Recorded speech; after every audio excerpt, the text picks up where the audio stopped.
The only, and I mean the only posse Phil Jackson needs to be concerning himself with is the possibility that he could be fired if the New York Knicks do not make the playoffs this season.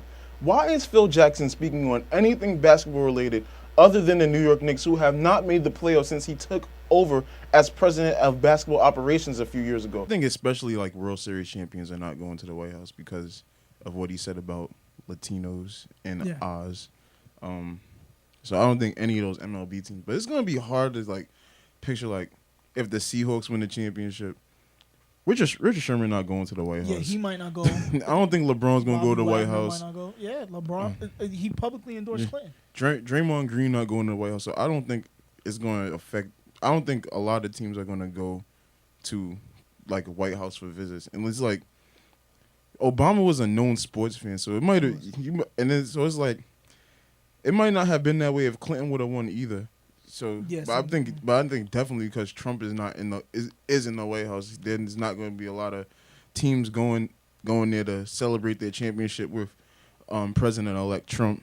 Yeah. But in terms of like the election, I was just like disappointed in like the entire turnout of it. Yeah. Almost half the country didn't even bother to cast their vote. Yeah. And just when you think about that stat, it's like really half the country didn't think, let me take 10 minutes to go vote.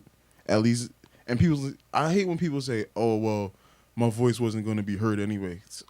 Like, how is it not going to be heard? If you cast your vote, your voice is already heard. You have, exactly. It's not like you did make a difference. So I hate when people say, I'm not going to cast my vote.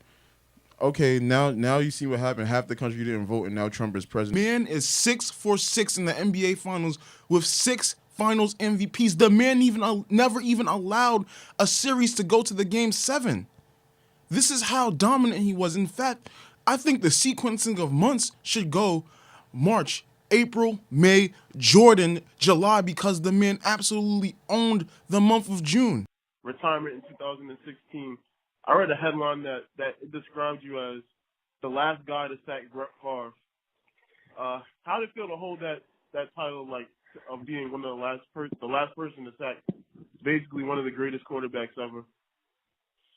The thing about that title, I don't like it in a way because I feel like people are celebrating me taking him out or his last play or whatever, because you never want to take anybody out, and that was never my intention. You know, in the game Right. of football, you know, when between the lines, when the whistles are blown, you know, you got to do what you have to do. And you know, I was making a play on it. You know, I slammed to the ground. Unfortunately, he hit his head on a really hard surface that wasn't heated.